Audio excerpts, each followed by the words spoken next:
ऐ कवि मानस पंकज वासिनी भाव विलासिनी भावरते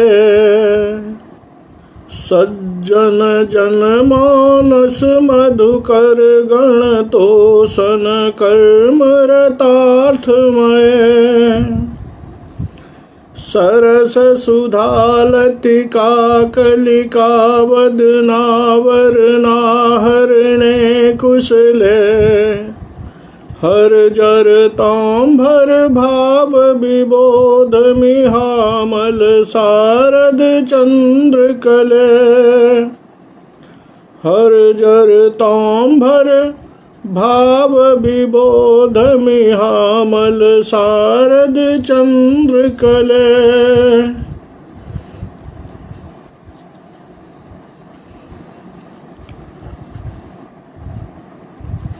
इदानीम् अत्र समुपस्थितानां समेषां हार्दिकम् अभिनंदनम्।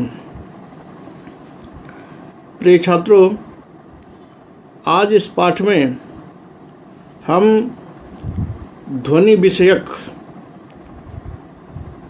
जो आचार्य आनंदवर्धन के कुछ नए विचार हैं उन विचार को पढ़ेंगे।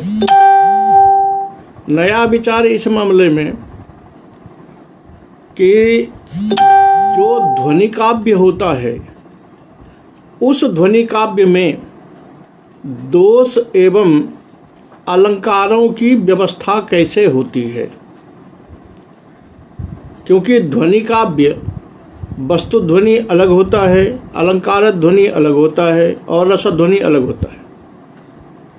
इन सारी स्थितियों में अलंकार की व्यवस्था और दोष की व्यवस्था कैसे की जा सकती है, इसका विवेचन या इस पर जो आचार्य आनंदवर्धन ने अपने विचार प्रस्तुत किए हैं उन विचारों को हम आज पढ़ेंगे।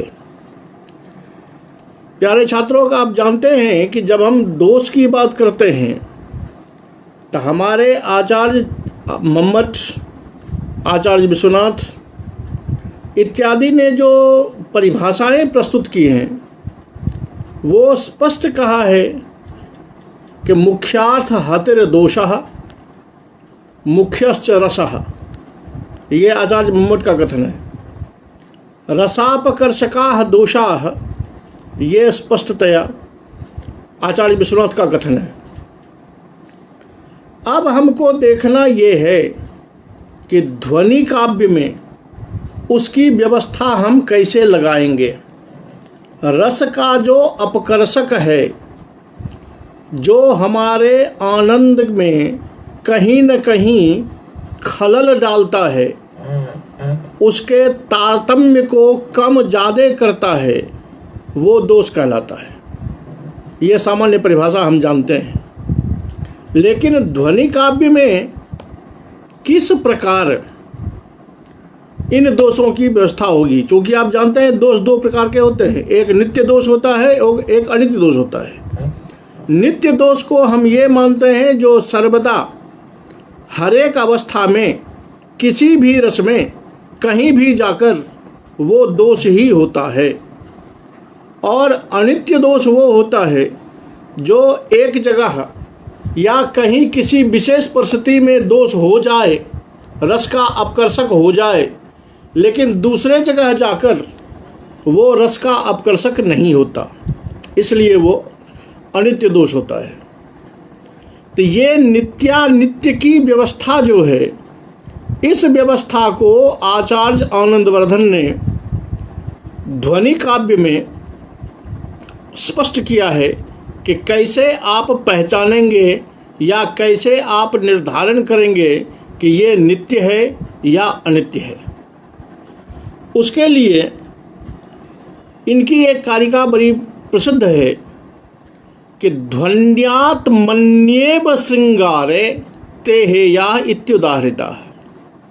इनकी पूरी कारिका है श्रुतिदुष्टादयो दोषाः अनित्या जे च दर्शिताः ध्वन्यात् मन्येव श्रृंगारे ते हेयाः इत्युदाहृताः।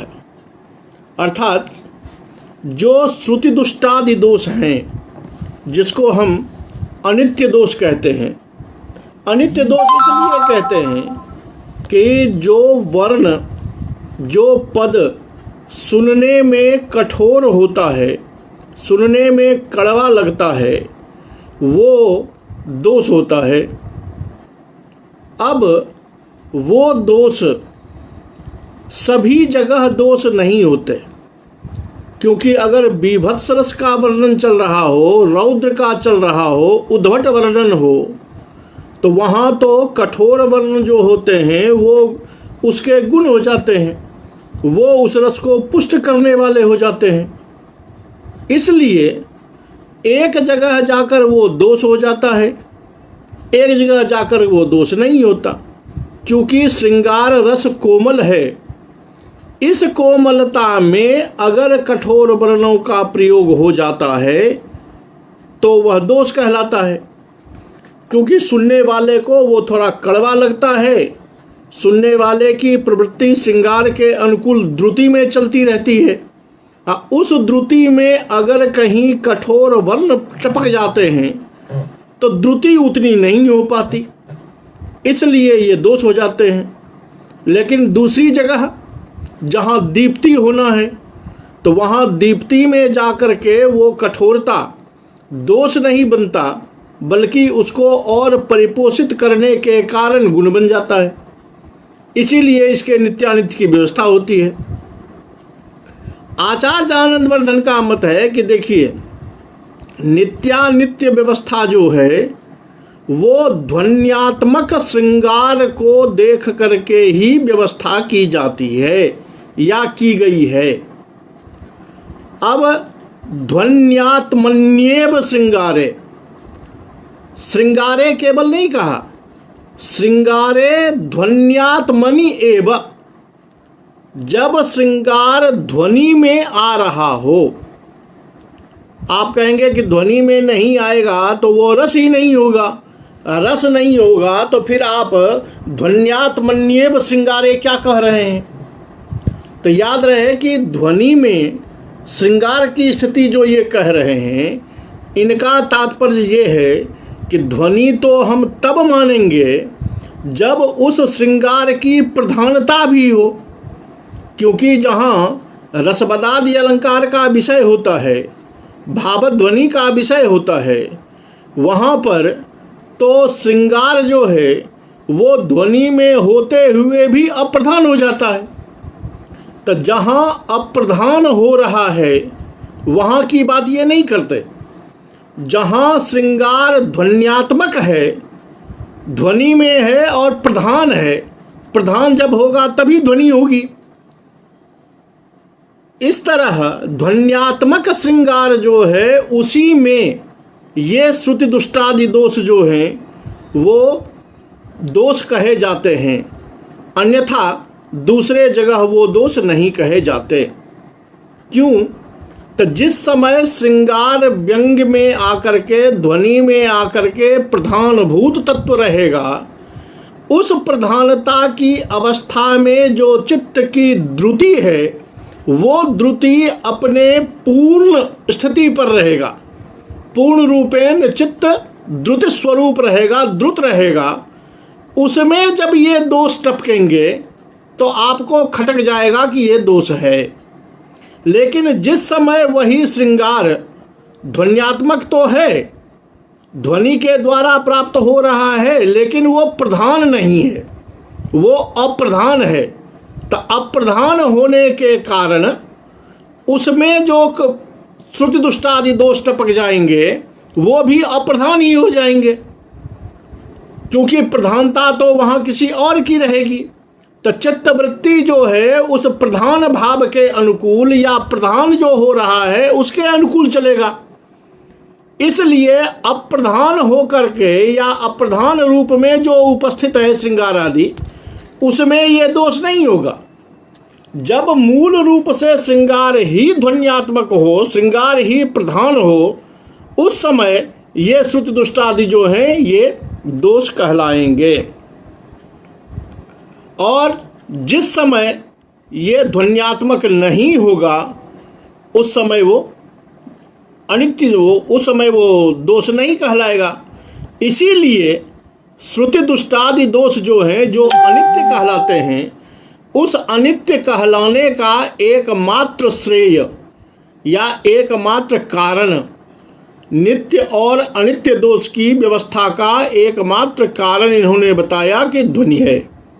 क्योंकि ध्वनि में जब श्रृंगार होता है तो वो दोष कहलाता है, अन्यथा अन्य जगह पर वो दोष नहीं होता। इस हिसाब से आप अगर देखें तो आचार्य आनंदवर्धन नित्य और अनित्य दोष की जो व्यवस्था है, उस व्यवस्था के आधार पर भी ध्वनि को ही सिद्ध करना चाहते हैं। अर्थात नित्यात्मकता आप दोष की तब मानते हैं जब वो दोष के रूप में सब जगह खटके, और जब सब जगह नहीं खटकता है तो उसकी नित्यात्मकता समाप्त हो जाएगी, तब वो अनित्य हो जाएगा। तो नित्यात्मकता और अनित्यात्मकता, अनित्यात्मकता किस आधार पर आप देखेंगे, कहाँ वो होगा? इसलिए इन्होंने कहा कि जब ध्वन्यात्मक होता है तभी जाकर के वो दोष आपको दिखाई देता है और अन्यत्र नहीं दिखाई देता, इसलिए वो अनित्य है। अगर आपको ऐसा दोष मिल जाए जो उस अवस्था में भी दोष कहा जाए, तब जाकर के वो नित्य होगा।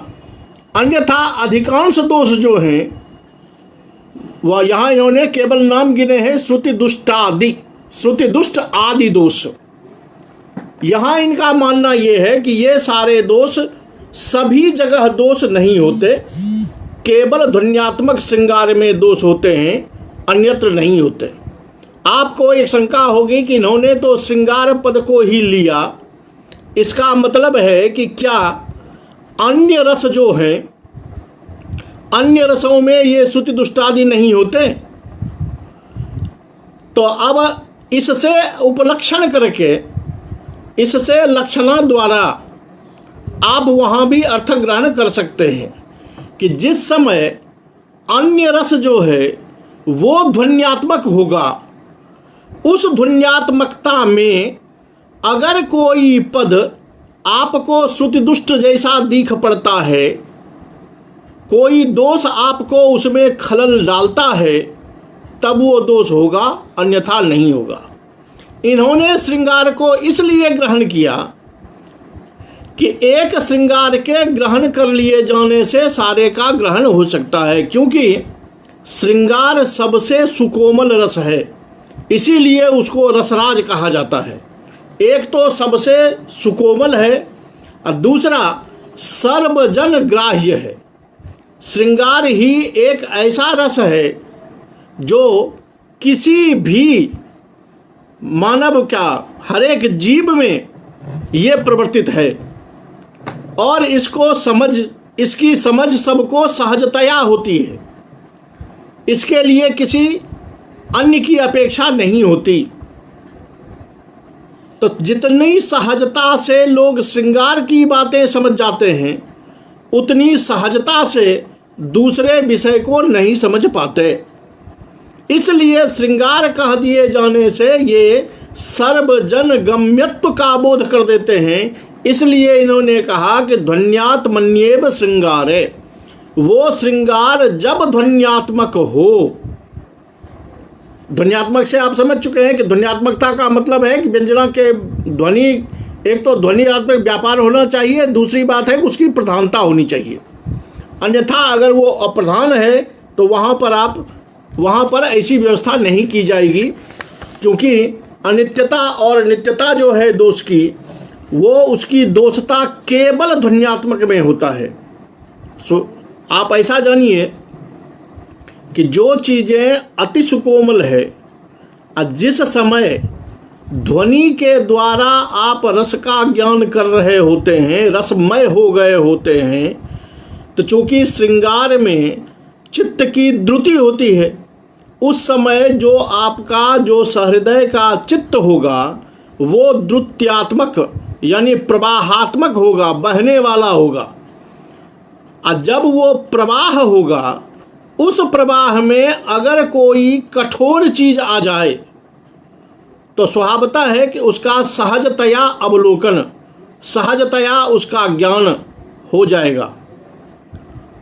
और जो चीज़ें उस प्रवाह में बहने वाली होगी, जो सहजतया प्रवाह बनकर के बह जाता है, वो आपको रसमय ही दिखाई देगा और कुछ नहीं दिखाई देगा।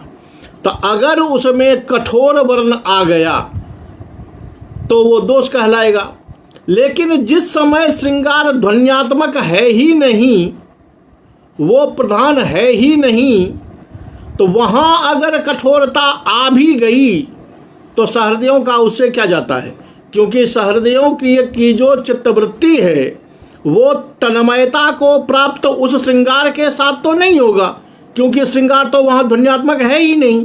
श्रृंगार किसी ध्वन्यात्मकता किसी और की है, यानी प्रधानता किसी और की है। तो जब और की प्रधानता है तो वहाँ जा कर के इसको आप श्रुति दुष्टादि को कैसे दोष कहेंगे?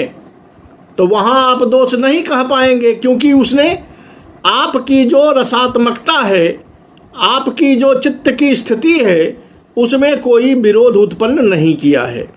और जब तक वहाँ विरोध उत्पन्न नहीं करेगा तब तक आप उसको दोष नहीं कह सकते। तो एक तरफ ध्वन्यात्मक श्रृंगार में ये दोष होता है, अन्यत्र दोष नहीं होता, इसलिए ये नित्य और अनित्य की व्यवस्था होती है। इसको अगर उल्टा दीजिए तो ये हो जाता है कि जिस बल पर आप नित्य और अनित्य की व्यवस्था करते हैं, वो चीज, वो वस्तु, वो तत्व क्या है? वो तत्व है ध्वनि। क्योंकि दो सत्व जो है वो दो सत्व ध्वन्यात्मक अवस्था में ही आता है, अन्यत्र नहीं आता। तो जो दोष आप देखिए कि यहाँ पर ध्वन्यात्मकता में ये बाधा कर रहा है, अब वहाँ नहीं कर रहा है, तो ये अनित्य हो जाएगा। और अगर कोई ऐसा दोष मिलता है जो हर हाल में सब जगह ध्वन्यात्मकता में दोष उपस्थापित कर रहा है, तो वो दोष नित्य हो जाएगा। इसलिए नित्यानित्य की व्यवस्था के आधार पर भी ये ध्वनि सिद्ध होता है।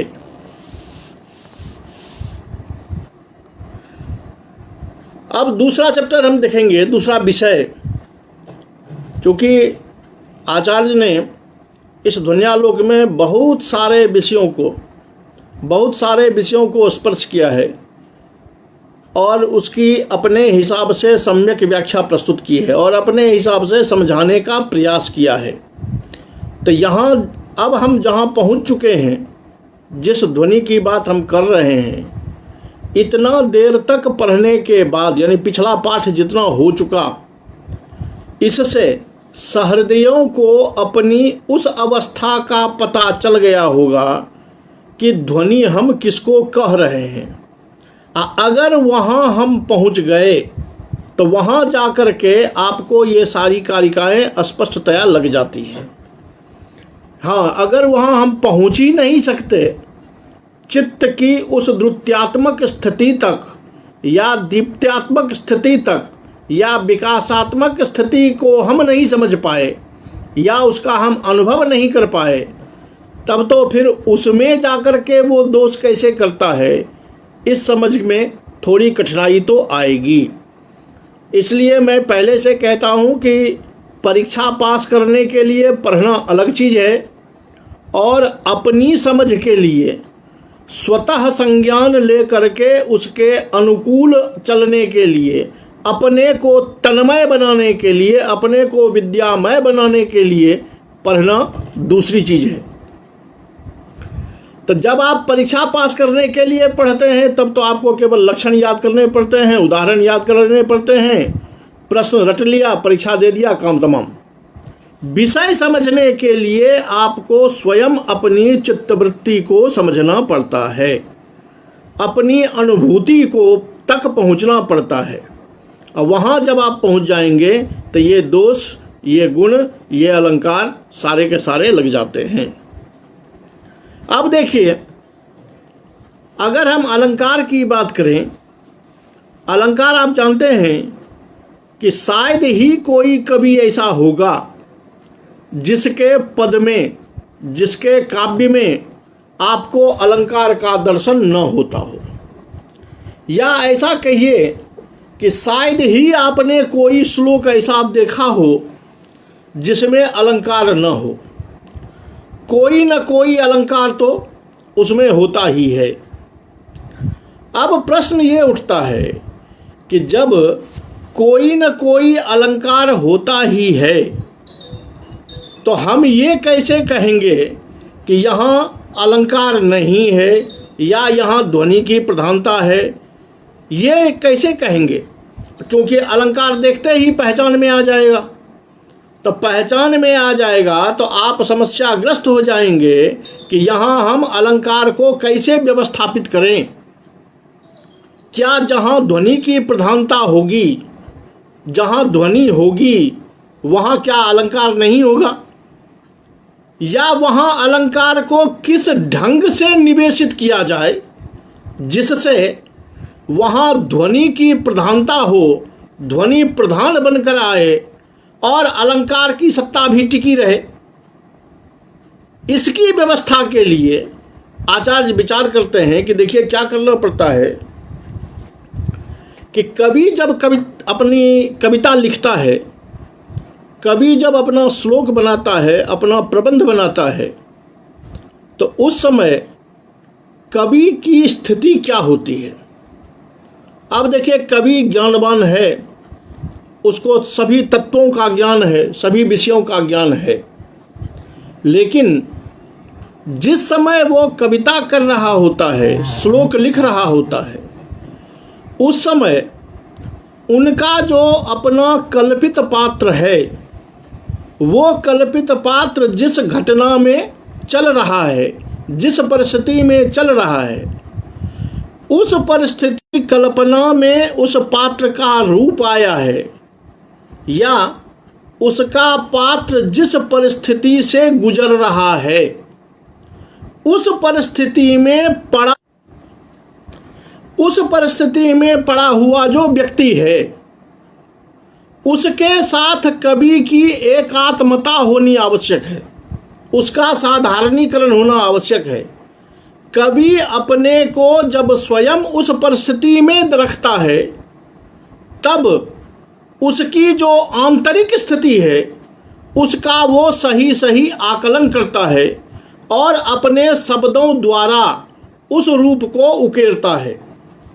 जिस शब्दों को देखकर हम पुनः उसी परिस्थिति में खड़े आदमी को देखते हैं जिसकी कल्पना कवि ने की थी। ऐसी स्थिति में कवि का ध्यान उस व्यक्ति की जो स्थिति है उसको उपस्थापित करने में रहेगा, या कवि जो अपना पद बना रहा है उस पद में बढ़िया से बढ़िया अलंकार लगे उसमें रहेगा। तो स्वभावतः आप कहेंगे कि अगर कवि का ध्यान वहां से टूटा और यहां अलंकार पे ध्यान आया तो कवि के पदों को पढ़कर हम कवि द्वारा कल्पित उस पात्र की परिस्थिति तक नहीं पहुंच सकते, क्योंकि कवि का संबंध उस समय उन स्थिति से टूट गया था। तो स्वभावतः है आपका भी जो सहृदय है, जो दर्शक है, उसका भी टूट जाएगा। इसलिए कवि को चाहिए कि जो उसकी ध्वनि के द्वारा या जो उसका रस है, जो वो दिखाना चाह रहा है, उस पर उसकी एकात्मता बनी रहे, एक दृढ़ता, एक निष्ठता बनी रहे। वो इधर से उधर कहीं और अपना ध्यान न लगाए। जब वो इधर से उधर कहीं ध्यान नहीं लगाएगा तो स्वभावतः रस पे उसका एकमात्र ध्यान रहेगा। उस रस में अगर कहीं कोई अलंकार टपक के आ जाता है तो वो चल जाएगा, तो ध्वनि का अंग बनकर के वो निरूपित हो जाएगा। लेकिन कवि ने अगर अलंकार लिखने पर ध्यान दिया तो अपना जो उनका मूल उद्देश्य है, जो उनका मूल रस है, जिसका प्रतिपादन करना वो चाहते हैं, जो सहृदयों के हृदय में आनंद वो देना चाहते हैं, वो नहीं दे पाएंगे। क्योंकि अनुभूति के आधार पर मैं इतना ही कह सकता हूँ कि जिस कवि ने जिस पात्र की कल्पना की, उस पात्र की जगह पर कवि ने जब अपने को खुद रखा, खुद स्वयं वैसा बन गए, तो उस समय उसने जो भी लिखा वो शब्द पढ़ के आप पुनः उसी आदमी को देखते हैं जिसकी कल्पना उसने की थी।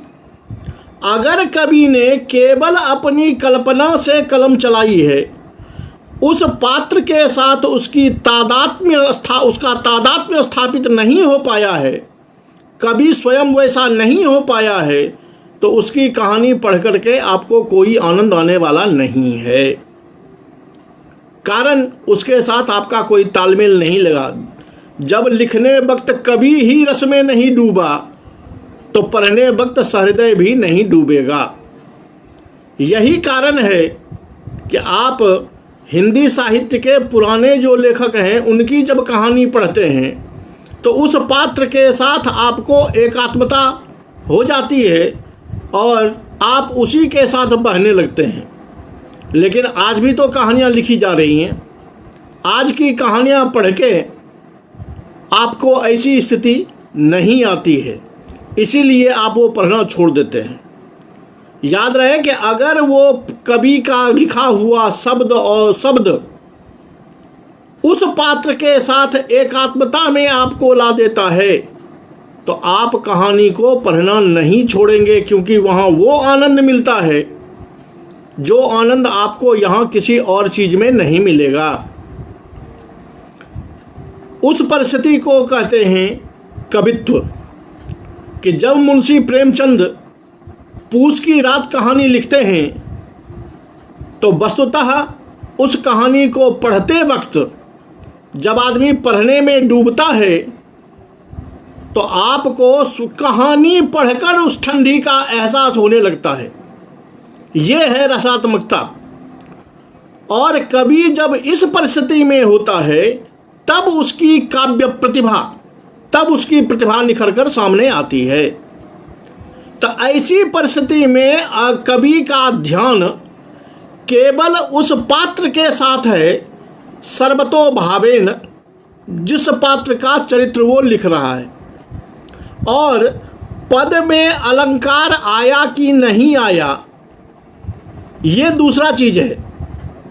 कवि का ध्यान अगर अलंकार पे गया कि इस पद को हम ऐसे लगाएं तो उत्प्रेक्षा बन जाएगी, तो जितना देर के लिए उसका ध्यान इधर आएगा, उतने देर के लिए वहाँ मूल पात्र से संबंध टूटेगा, और संबंध अगर टूटा तो वो फिर काव्य नहीं रह जाएगा, वहाँ दुन्यात्मकता का अभाव हो जाएगा।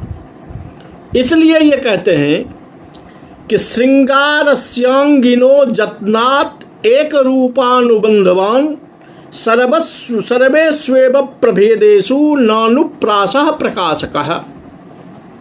तो कहते हैं जो सुकोमल रस श्रृंगार है, इसमें किस रस की अनुकूलता है, अर्थात कौन सा रस सहजतया इसमें सिमट जाता है, और कौन सा अलंकार इसमें आकर के खटकने लगता है, किस अलंकार का प्रयोग नहीं होना चाहिए। तो कहते हैं उसमें श्रृंगार जहाँ पर अंगी हो, जहाँ पर प्रधान हो, वहाँ पर नानुप्रासः प्रकाशकः, अनुप्रास अलंकार जो है वो उसका प्रकाशक नहीं होता।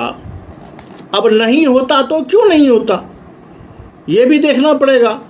कि आचार्य केवल कह देंगे कि अनुप्रास वहाँ अच्छा नहीं लगता, इससे तो काम नहीं चलेगा। इसको तो सहृदयों का हृदय जानेगा कि उपयुक्त है कि नहीं। तो आचार्य सहृदय के हृदय की पराकाष्ठा पर पहुंचकर तब कोई अपना सिद्धांत निरूपित करते हैं। ये कहते हैं कि देखिए, अनुप्रास में क्या होता है, तो एक रूपानुबंधवान यानी एक रूप वाले वर्णों का प्रयोग हुआ करता है। तो जब कभी अपने रस पर एकमात्र टिका हुआ होगा, उस समय वो इन वर्णों पर ध्यान नहीं दे पाएगा कि सारे वर्ण एक जैसे प्रयोग हों।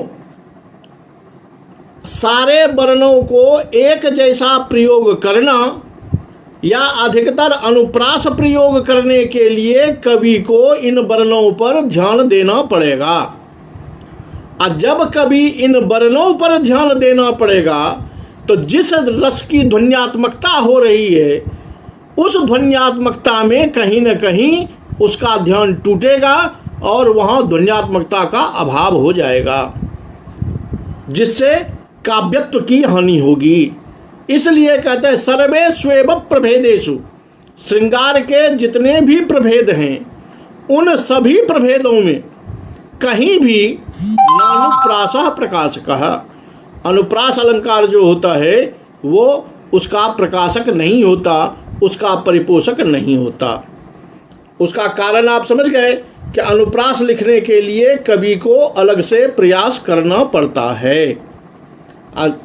और ध्वन्यालोककार का कहना है कि ध्वन्यात्मक काव्य में कवि को अन्यत्र ध्यान देने की आवश्यकता नहीं है, उनको ऐसा नहीं करना चाहिए। उसी तरह यमक के प्रयोग में भी यही हाल होता है, क्योंकि यमक भी आप जानते हैं कि एक जैसे ही शब्दों का प्रयोग होता है, उसके अर्थ अलग अलग होते हैं।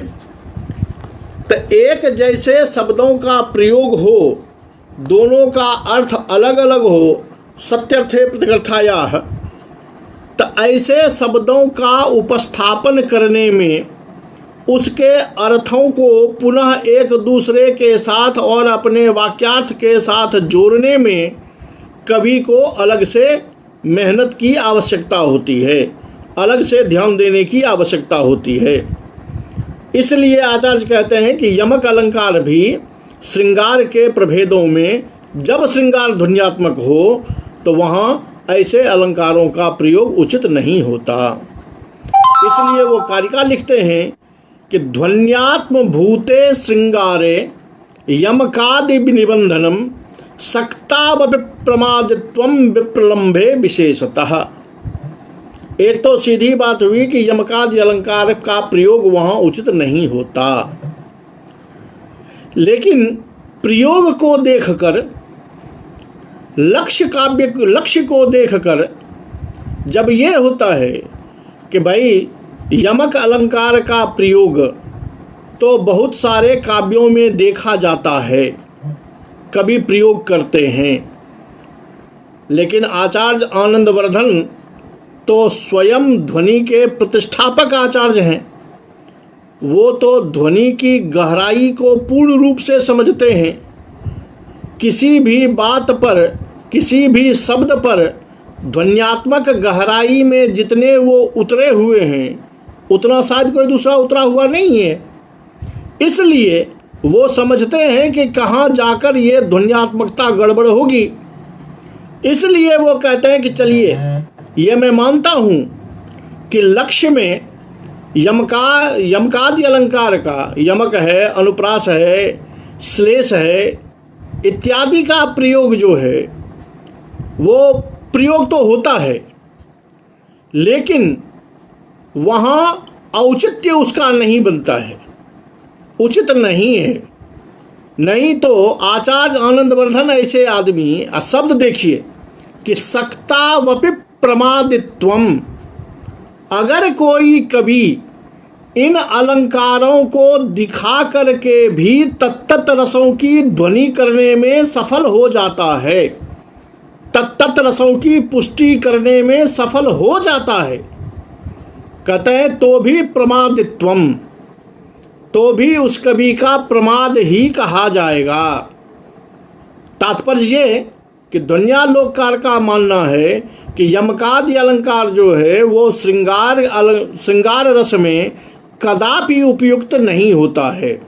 हाँ, कोई कोई कवि ऐसे हैं जिनकी अपनी प्रतिभा इतनी तेज है, जिनकी अपनी कुशलता इतनी है कि वो इन अलंकारों का प्रयोग करके भी तत्त रसों की उपस्थिति दिखा देते हैं और तत्त रसों को पुष्ट कर देते हैं।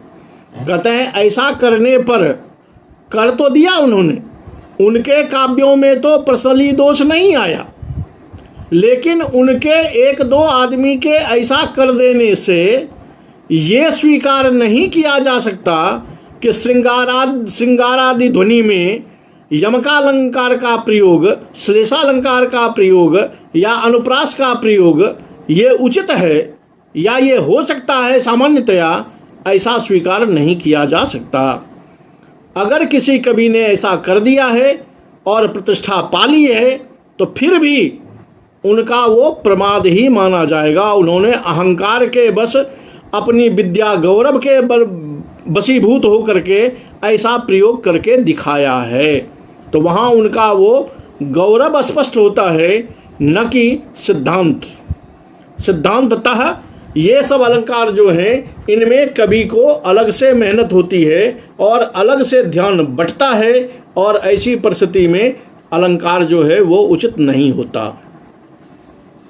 तब आप कहेंगे कि आखिर जब ऐसे अलंकारों का प्रयोग न हो, ऐसे अलंकारों में अलग से मेहनत करना पड़ता है, तो क्या कवि जब ध्वन्यात्मक श्रृंगार कर रहा हो, ध्वन्यात्मक श्रृंगार लिख रहा हो, तो क्या उनके पदों में अलंकार आएगा ही नहीं? अलंकार आएगा तो किस तरह? ये आएगी बड़ी समस्या। इस समस्या के लिए वो कहते हैं, जो मैं पहले भी बोल चुका हूं, कि कहते हैं कवि अपने लक्ष्य को ध्यान में रखकर अपना काव्य करता चले, अपना पद लिखता चले। कवि की कुशलता के कारण, चूंकि कवि वो है जिनको पदबंधन करने का अभ्यास हो गया है, पदबंधन करने में वो पंडित हो चुका है, तो और ध्यान रहेगा उस ध्वनि पर, ध्यान रहेगी उस रसात्मकता पर, और पदबंधन सामान्यतया वो करते रहेंगे। उस पदबंधन में अगर कोई अलंकार स्वतः टपक के आ जाता है, स्वतः टपक के आ जाता हो, कवि को उस अलंकार के लिए अलग से ध्यान लगाना नहीं पड़ता हो, तो वो अलंकार ऐसे श्रृंगारादि ध्वनि में स्वीकृत हैं। इसलिए ये कहते हैं कि रसाक्षिप्ततया जस्य वंधः शक्य क्रियो भवेत् अपृथक जत्न निर्वर्त्यः सोलंकारो ध्वनौ मतः। रसाक्षिप्ततया, रस का वर्णन करते हुए, रस में डूबे हुए लिखते समय अगर स्वयं आक्षिप्त होकर, स्वयं आपतित, वो कवि का अपना अभ्यास है, उसके बल से यदि शक्य क्रियो भवेत्, यदि कोई अलंकार क्रियावान हो जाता है, यदि कोई अलंकार अपना स्वरूप उपस्थापित करने में समर्थ हो जाता है, तो उस समय वह अलंकार ध्वनि में स्वीकृत होगा। उसमें गुण क्या हुआ? तो अपृथक यत्न निर्वर्त्यः, पृथक यत्न निर्वर्त्यः न, जो कवि का ध्यान, कवि का प्रयत्न जो ध्वनि में, जो रस में है, उसी प्रयत्न में ये अलंकार टपक के आ गया है। अलंकार के लिए कवि ने अलग से कोई प्रयास नहीं किया है। तो जब अलंकार अपृथक यत्न निर्वर्त्य होता है, जब कवि अलंकार के लिए कोई विशेष प्रयास नहीं करता है, तो वो अलंकार ध्वन्यात्मक काव्य में मान्य होता है। कवि का सारा ध्येय रस पर होता है। ऐसे में जो अलंकार टपक के आ जाते हैं, वो अलंकार उस रस की पुष्टि करने वाले होते हैं, और वो अलंकार वहाँ अंग बनकर टिक जाते हैं। इस तरह ध्वनि में ऐसे अलंकारों को ही स्वीकृत किया जाता है। यमक अनुप्रासादि जो अलंकार हैं, जिसमें कवि को अलग से मेहनत करनी पड़ती है, वो अलंकार ध्वन्यात्मक काव्य में स्वीकार नहीं किया जा सकता, क्योंकि उसकी अलग से प्रधानता हो जाती है। अब ये स्थिति कैसी होती है, तो इसको दिखाने के लिए इन्होंने ये उदाहरण दिए हैं। एक श्लोक दिया है इन्होंने, कपोले पत्राली करतल निरोधेन मृदिता, कपोले पत्राली करतल निरोधेन मृदिता, निपीतो निश्वासै रयममृत हृद्योधर रसः, मुहुः कंठे लग्नस्तरलयति बाष्पस्तनतटीं, प्रियो मन्युर्जातस्तब निरनुरोधे न तु भयम्। यहाँ कोई नायक अपनी नायिका को मनाने के लिए, जो नायिका मनानी है, गुस्सा कर चुकी है, ऐसी नायिका को मना रहा है। कहता है देखो, कपोले पत्राली करतल निरोधेन मृदिता, श्रृंगार के समय कपोल पर जो पत्राकृति बनाई गई थी, वो पत्राकृति तुमने या तुम्हारे हाथ के स्पर्श से, हाथ के घिसने से वो पत्राली मृदित हो गई। निश्वास के कारण, लंबी श्वास खींचने के कारण क्या हुआ है, अयममृत हृदयोधर रसः, अमृत के समान हृदय जो तुम्हारे अधर का रस है वह मानो चूस लिया गया है। अर्थात लंबी लंबी श्वासें जो खींच रही हो तो उससे तुम्हारे होंठ सूख गए हैं, तो तुम्हारे होंठ के जो अमृतमय रस हैं वो समाप्त हो चुके हैं। बार बार तरलयसि बाष्पस्तनतटीं, रोने के कारण आँखों से टपकते आंसू से जो तुम्हारे स्तनों के तट भींग गए हैं, वो तरलयसि, लंबी श्वासें लेकर के जो तुम्हारे सीने में कंपन आ रही है, उसके कारण ऐसे स्तन तट उछल रहे हैं या कांप रहे हैं। इस कंपन को देखकर लगता है कि प्रियो मन्युर्जातः, मन्युः क्रोधः, कि मुझ पर जो क्रोध है तुम्हारा, उस क्रोध को तूने हृदय में रख लिया है, जिस क्रोध के कारण तुम्हारे स्तन तट का हिलना, कंपन दिखाई दे रहा है।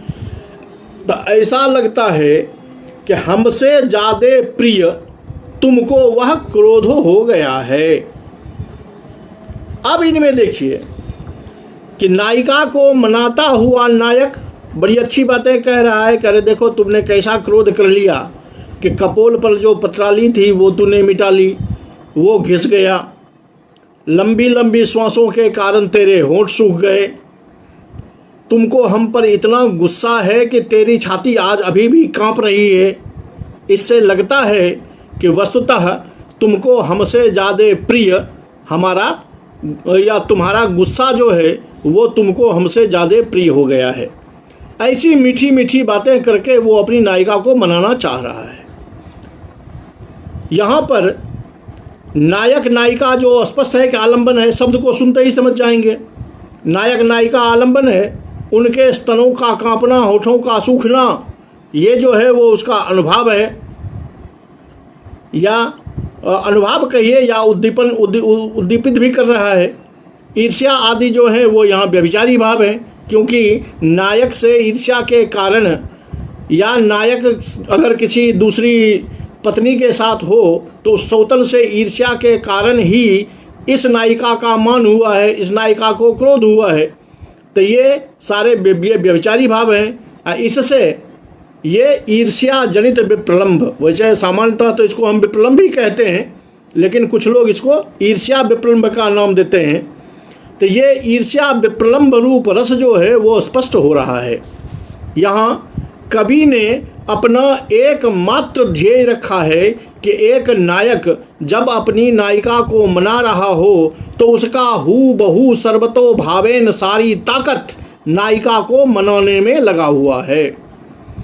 अब देखिए कि इस श्लोक को पढ़ने के बाद नायक नायिका, होठों का सूखना, स्तनों का कांपना और प्रशंसा, चाटुकारी वाला वाक्य कि लगता है कि तुमको क्रोध हमसे ज़्यादा प्रिय हो गया है, इसमें आपने अभी तक रस तो स्पष्ट बिना कहे हुए भी समझ गए कि दोनों में खटपट है, ईर्ष्या विप्रलंभ है, लेकिन क्या आपने अलंकार पर ध्यान दिया कि इस श्लोक में अलंकार है या नहीं? शायद नहीं दिया होगा। क्यों? तो देखने का मौका ही नहीं मिला। पर क्या इसमें अलंकार नहीं है? जी अलंकार हैं। अब गौर कीजिए, अयम अमृत हृदयोधर रसः, अमृत हृदय तब अधर रसः, स्पष्ट है कि रूपक है कि तुम्हारा अधर रस जो है वही, या अमृत हृदय जो है वही तुम्हारा अधर रस है, तो रूपक अलंकार भी है। दूसरी बात कि तुमको हमसे ज्यादा प्रिय तुम्हारा क्रोध हो गया है। तब प्रियतम कौन है? ये नायक। अप्रिय हो कौन गया? तो क्रोध, जबकि क्रोध को प्रिय नहीं होना चाहिए।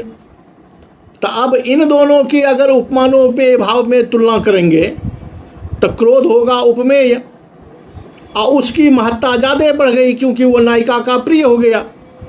ऐसा होने पर व्यतिरेक।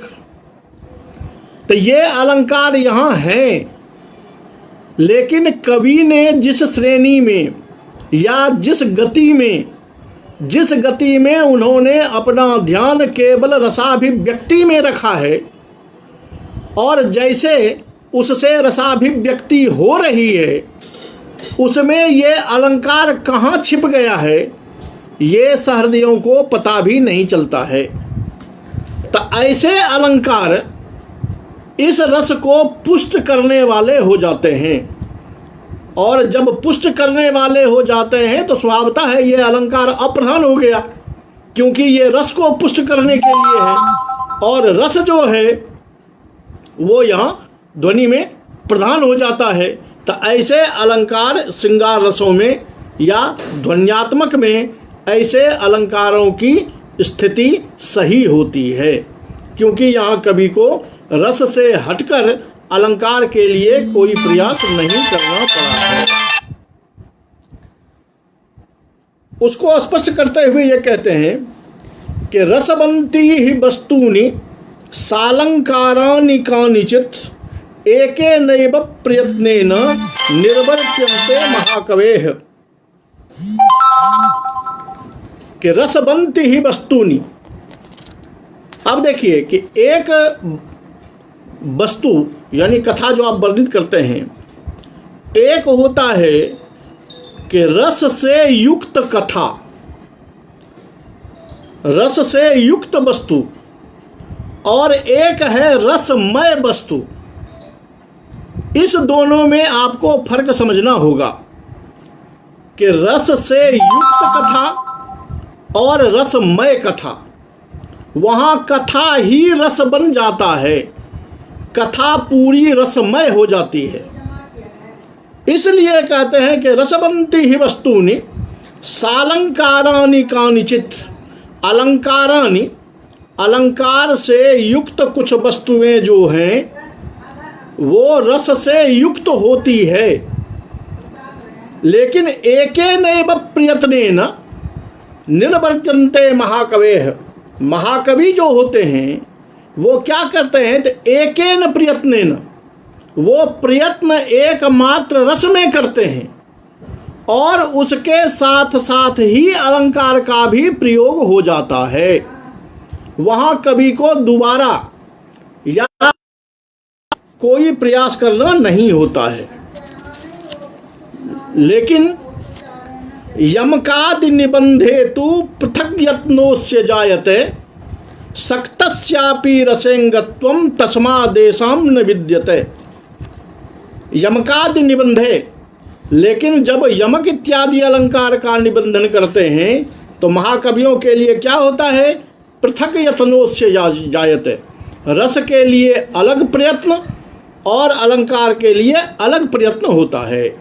तो जब ये दोनों प्रयत्न अलग अलग हो जाते हैं तसक्तस्यापि रसेंगत्वम तस्मादेशाम न विद्यते। जब रस के लिए अलग प्रयत्न हुआ और अलंकार के लिए अलग प्रयत्न हुआ तो भला रस की प्रधानता और अलंकार की गौणता ये कैसे हो सकता है?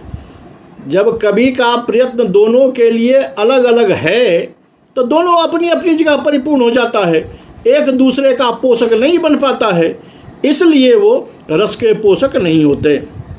रसाभासांग भावस्तु जमकादेर न वार्यते, ध्वन्यात्मभूते श्रृंगारे तुंगता नोपपद्यते। स्पष्ट क्या कह देते हैं कि याद रहे कि ये बातें वहां हो रही है जहां ध्वन्यात्मक काव्य हो। रसाभासांग भावस्तु कहता है जहां रसाभासादि प्रयोग होते हैं वहां जाकर के जमकादि का जो निबंधन है उसका वारण हम नहीं कर रहे, वहां आप कर सकते हैं क्योंकि वहां रस की ध्वन्यात्मकता नहीं है।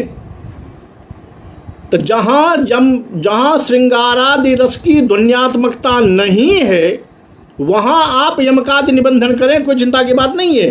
ध्वन्यात्मभूत है श्रृंगारे, लेकिन जहां ध्वन्यात्मभूत श्रृंगार है, जहां श्रृंगार की ध्वनि है, वहां अगर प्रयत्न अलग अलग हुआ तो वहां अलग प्रयत्न वाला जो अलंकार है, जो जमकादि अलंकार है, वो ध्वन्यात्मभूत श्रृंगार का अंग नहीं बन पाता है।